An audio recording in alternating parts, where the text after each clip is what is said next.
Las mujeres formaron parte de la vida política de la Argentina desde sus orígenes. Su rol fue importante y lo ejercieron desde los espacios que les permitía la sociedad de la época.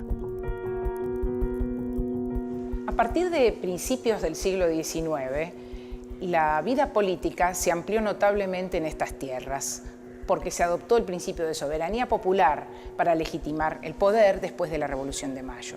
Por lo tanto, hombres y mujeres del territorio empezaron a participar como nunca lo habían hecho antes. Sin embargo, la participación de unos y otros fue muy, muy diferente. Los hombres tenían un lugar destacado en la vida pública y al mismo tiempo tenían, sobre todo, los derechos. Tenían el derecho de voto y tenían el derecho también y la obligación de participar en las milicias, que era una forma muy importante de participación política. Esos dos derechos no los tenían las mujeres.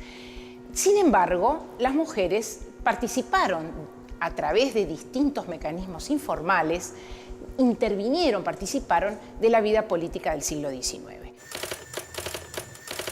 La intervención de las mujeres en la vida política es tan antigua como nuestro país. Muchas se destacaron en la defensa de Buenos Aires frente a las invasiones inglesas de 1806 y 1807, como Martina Céspedes. Otras, como Juana Zurduy y María Remedios del Valle, combatieron en las guerras de la independencia y de organización del país. En la sociedad de la época, era imposible hablar de igualdad de derechos civiles o políticos para las mujeres, pero había espacio para la participación en los hechos. El proceso que lleva desde la Revolución de Mayo hasta mediados del siglo XIX, cuando no se había constituido definitivamente un Estado nacional, ofreció un espacio de relativa libertad de acción para las mujeres con poder efectivo. Encarnación Escurra, la mujer de Rosas, era capaz de afirmar en 1836: «Ya le he escrito a Juan Manuel, que si se descuida conmigo, a él mismo le he de hacer una revolución».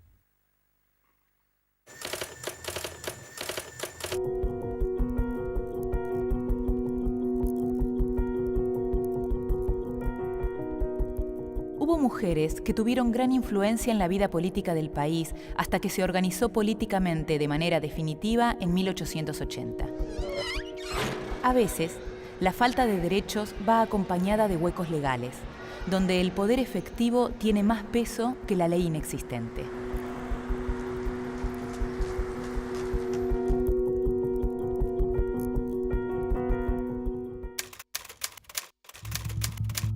Juzgo inútil recorrer mi historia en el curso de la revolución. Solo el sagrado amor a la patria me ha guiado. Mas hoy, rodeada de una numerosa familia y de una tierna hija que no tiene más patrimonio que mis lágrimas, le ruego, vuestra excelencia, se digne ordenar el goce del sueldo que por mi propia graduación me corresponde.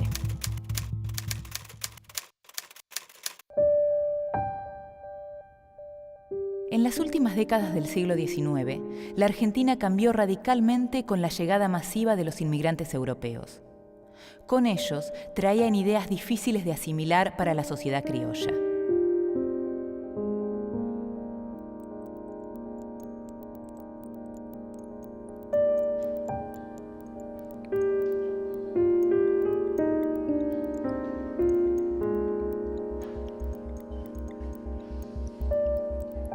Quienes a fines del siglo XIX se animaron a decir a viva voz: no tenemos ni ley ni Dios, fueron un grupo de mujeres que abrazaron al anarquismo. Para ellas se trataba de construir la revolución social. Eso significaba construir un mundo nuevo sin oprimidos ni oprimidas. Para ello contaban con una herramienta única que tuvo en ese momento un fuerte impacto: la prensa. Fue justamente desde esa singular barricada que las mujeres anarquistas dieron su voz. Para ellas se trataba de denunciar no solamente el accionar de los patrones contra las trabajadoras y los trabajadores, sino de repensar la doble condición de opresión de las mujeres. Las mujeres eran explotadas tanto por ser trabajadoras como por su condición biológica, por su sexo. Por ello comenzaron a plantear temas y problemas en la agenda política del anarquismo antes no discutidas. Estas militantes anarquistas y comunistas fueron verdaderas vanguardistas políticas. Encabezaban huelgas e identificaban la lucha por sus derechos con la lucha de clases. Muchas fueron perseguidas y deportadas a sus países de origen una vez sancionada la Ley de Residencia de 1902. Entre las luchadoras se producía un debate que aparecería repetidamente a lo largo del siglo XX. Si la lucha era de clase o era específicamente de género. La dicotomía era ser anarquista o feminista. Para algunas, el anarquismo implicaba el feminismo y lo trascendía. Para otras, el feminismo debía organizarse por separado. Eran revolucionarias y, como tales, fueron duramente reprimidas, al igual que los varones que compartían la misma ideología, durante las primeras décadas del siglo XX. Entre los planteos de estas mujeres se encontraban reivindicaciones en el plano civil que tardaron muchos años en lograrse y fueron retomadas por los movimientos feministas de las décadas posteriores. La patria potestad compartida, el derecho al amor libre y la ley de divorcio.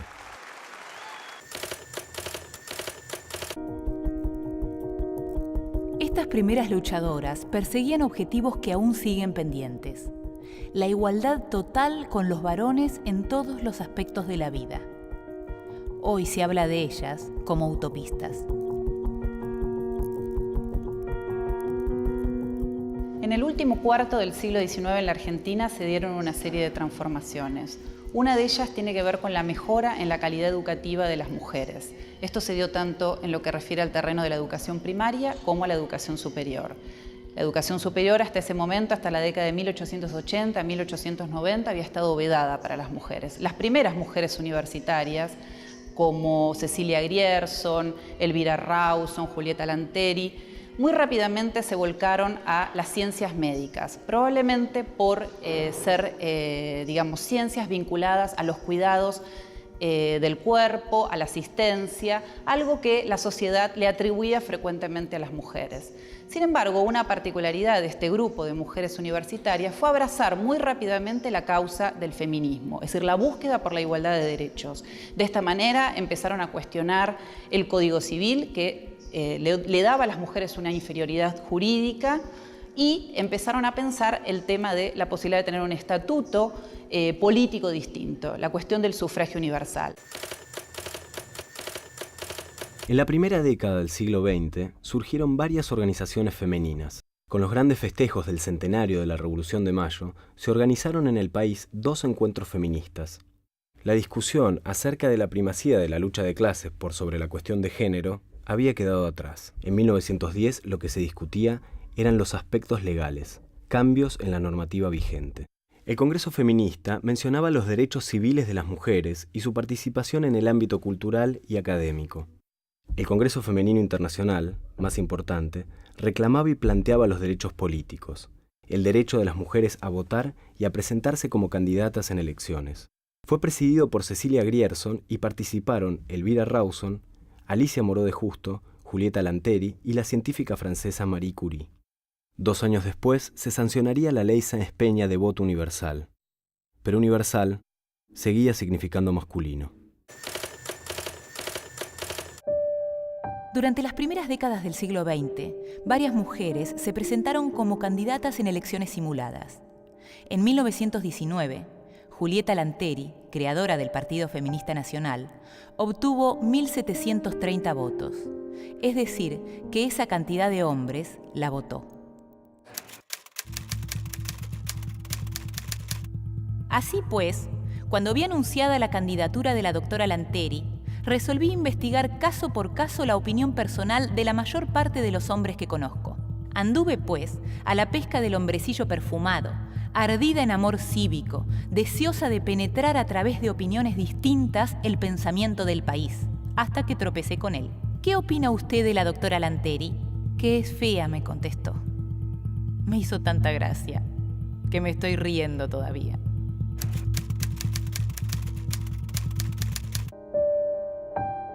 Los reclamos de 1910 tardarían muchas décadas en concretarse.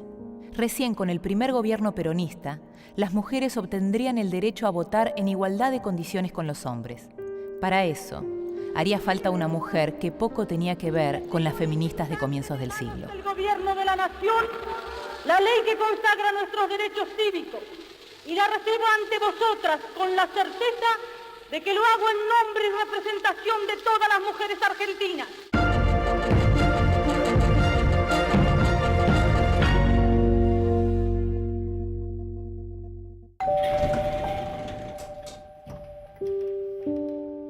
La lucha por ejercer los derechos civiles en igualdad de condiciones con los varones duró décadas. Para eso, haría falta una mujer que poco tenía que ver con las feministas de comienzos del siglo. La aparición de Eva Perón en la escena política marcó un punto de inflexión en la historia política de las mujeres en la Argentina y quizás también en el mundo.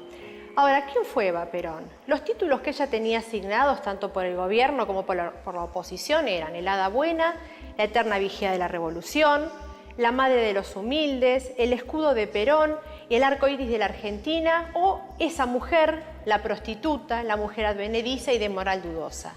Ahora, dentro de estas dos dicotomías hay una mujer que esencialmente construye poder a partir del rol que le tocó ocupar. Era simplemente la primera dama. Es decir, a partir de su rol de la esposa del presidente, ella construye un poder impensado para una mujer en el siglo XX. Por un lado, ella era la delegada de Perón ante los trabajadores. Por otra parte, era la mujer que catapulta y capitaliza todas las luchas en favor del sufragio femenino, es decir, todas las luchas de feministas y sufragistas que venían luchando desde fines del siglo XIX en pos de una ley de sufragio femenino, ella las capitaliza y queda coronada tanto por el gobierno, inclusive hasta por la oposición, como el artífice indiscutida de los derechos de las mujeres. Estas mujeres que en algún punto también en el gobierno de facto del cual formaba parte Perón, se negaron a aceptar una ley de sufragio femenino por venir de un gobierno de facto. La obtención del derecho a votar se logró a través de un proceso lento que comenzó con las elecciones simuladas de la década de 1910. En los años 20, las mujeres pudieron votar en ámbitos municipales en la provincia de Santa Fe y plenamente durante unos meses en San Juan, en 1928. Por la misma época, se presentaron varios proyectos para legalizar el sufragio femenino, pero no prosperaron. Finalmente, en 1947, llegó la tan esperada ley. Los debates en ambas cámaras fueron intensos, pero se logró la aprobación y se ratificó 2 años más tarde en la nueva Constitución. Por primera vez, las mujeres podían elegir en igualdad con los hombres y postularse para todos los cargos electivos. En 1951, las mujeres participaron por primera vez en elecciones abiertas. Como resultado, fueron elegidas 6 senadoras y 23 diputadas. El 9 de septiembre de 1947, el Congreso Nacional... La cuestión es que en el 47 se aprueba finalmente el voto femenino, pero a partir de ahí empiezan a surgir propuestas en la Cámara de Diputados para agregar artículos y hacer algunas modificaciones. Una muy graciosa y terrible en realidad es la del diputado Colom, que sugiere, que pide que no figuren los padrones electorales la edad de la mujer, sí del hombre. Y es muy curioso porque desde una intención de homenaje a la mujer termina por legitimar la desigualdad. Sí, y además los argumentos que utiliza Colom son terribles, porque él dice que se basa en la coquetería de la mujer argentina y habla de la exquisita sensibilidad de la mujer argentina como justificativo. La verdad que no me quiero imaginar qué hubiera sido si esto sí se hubiera aprobado, porque ten en cuenta que todavía las mujeres reciben una presión cultural muy fuerte con respecto a mandatos como la juventud, la belleza. Muchas todavía ocultan su edad.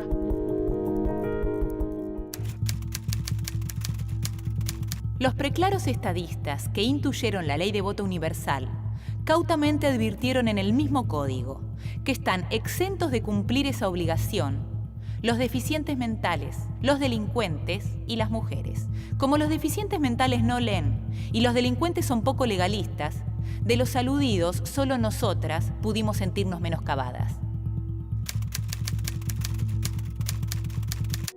En las décadas de 1960 y 1970, los derechos políticos obtenidos por sus antecesoras eran insuficientes para una sociedad atravesada por discursos e ideologías revolucionarias. Para muchas jóvenes universitarias, vida, política y militancia eran inseparables. La vida cotidiana del militante, hasta que en el 71 yo caí presa, yo trabajaba, yo era legal en esa época, cumplía mis horarios de trabajo de 8 horas y posteriormente teníamos las reuniones de célula que prácticamente eran todos los días, porque se planificaban acciones, eran las reuniones de trabajo, eran las reuniones de estudio, eran las reuniones de chequeos, así que era como una especie, o sea, ese tipo de actividad en cierta manera impidió que yo pudiera salir a la universidad, pues yo trabajaba hasta las 7 de la tarde, después de 7 a 12 de la noche, 1 o 2 de la mañana, estábamos constantemente en actividad, reunidos. Mi pareja era con un compañero que era militante. En ese momento, o sea, nosotros estábamos con la filosofía de crear la pareja militante y la familia militante, lo que significaba juntarse o casarse, tener chicos y criar a los hijos dentro de la militancia. O sea, en ese momento, o sea, por ahí no tomando mucha noción, o sea, de lo que venía en el tema de la posible represión, la posible pérdida de los padres, ese tipo de cosas. La inestabilidad política y la sucesión de dictaduras interrumpieron el orden democrático durante la segunda mitad del siglo XX. La sociedad se modificó y el accionar político de las mujeres acompañó las diferentes tendencias, a veces marcando el rumbo, otras enfrentando a las dictaduras de turno. Participaron activamente en los años 50 y 60, durante los gobiernos de Aramburu, Frondizi, Ilia y Onganía, desde distintas organizaciones. Más tarde, muchas se integraron a los movimientos armados como ERP y Montoneros, pero por lo general no tuvieron acceso a las cúpulas de esas organizaciones. Otras crearon agrupaciones femeninas. Todos estos movimientos fueron desarticulados y aniquilados por el régimen liderado por Jorge Rafael Videla, que tomó el poder el 24 de marzo de 1976. Muchas de estas militantes fueron desaparecidas. Otras lograron exiliarse. Como resultado de esta ausencia, surgió una agrupación política que fue central durante la dictadura y lo sigue siendo en democracia: las Madres de Plaza de Mayo. Estas mujeres se valieron de su condición de madres para denunciar los crímenes del régimen y evitar que la represión cayera sobre ellas. Algunas, pese a todo, fueron desaparecidas. Fueron un sostén vital del régimen democrático durante los primeros años. Hoy son, junto con las abuelas, un ejemplo de militancia y punto de referencia político innegable. Las nuevas generaciones, hijas de aquellos militantes, recuperan y buscan darle un nuevo sentido a aquellos años, trabajando sobre la idea de la memoria, donde se entrecruzan realidad y ficción, en una política de lo subjetivo, una nueva manera de ejercer el derecho a elegir. Cuando le mostré a mi tía el testimonio de la señora, se puso a gritar: «Mi hermana nunca fue flaca y nunca fue rubia». Andrea dijo: «¿Viste? Yo les decía que la máquina de escribir se oía. ¿Quién iba a tener una máquina de escribir en ese barrio?». Paula se acordaba del piloto de mamá. Lo que yo recuerdo del barrio es al hombre de la bolsa y a mi amiga Rosita, una chica de la villa que me enseñó a chasquear los dedos y que, según mi abuela, me contagió los piojos. ¿La memoria subjetiva es una memoria política? Podría ser la pregunta disparadora de esta película. Yo creo que sí, sin dudas, es una memoria política. Porque creo que la memoria no es algo marmolizado, no es algo fijo, no es algo que se pueda poner en una cajita y exponer, digamos. La memoria es un movimiento permanente, tanto social como personal.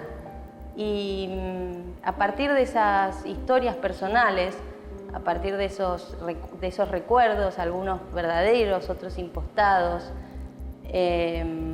Digo impostados porque cuando desaparecieron mis padres yo tenía apenas 4 años, entonces fui construyendo su ausencia y su presencia dentro de esa ausencia a partir de relatos, y no solo relatos de la familia, también el relato social, cómo se fue construyendo eso en la prensa, en la academia. Fue variando muchísimo a lo largo de estos 30 años. Y entonces creo que la memoria subjetiva es sin dudas una memoria política, y a partir de esto trabajo, digamos, esta idea de la ficción de la memoria.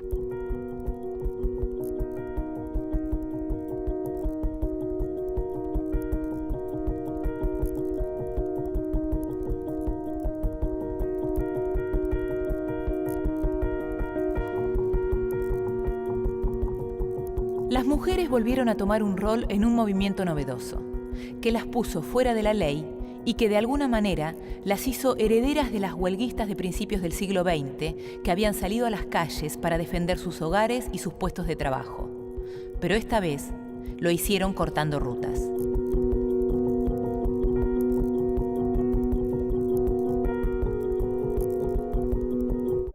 En el 2001 quedamos desocupadas. Nosotras somos fotógrafas y documentalistas y entonces decidimos utilizar el dinero de nuestra indemnización para realizar el documental Piqueteras. Era un momento especial en el que estaban sucediendo muchas cosas en Argentina, en el interior, entonces viajamos a Cutralcó, a Ledesma y a Mosconi, que fue donde se realizaron las primeras pobladas. En esas pobladas las protagonistas fueron las mujeres, por una razón muy específica, y era que los hombres estaban desocupados y deprimidos en sus casas y las mujeres tuvieron que salir sí o sí a pelear, a pelear por su familia, por sus hijos, por el trabajo de su marido, por el trabajo de ellas mismas. En Cutralcó hubo una muerte, la de Teresa Rodríguez, y que todavía sigue sin condena. Estuvimos hablando con las mujeres que nos contaron cómo fue el día que las acusaban de sedición, un delito muy grande para el Estado, y que era solamente por pedir trabajo y por pedir que se las escuche.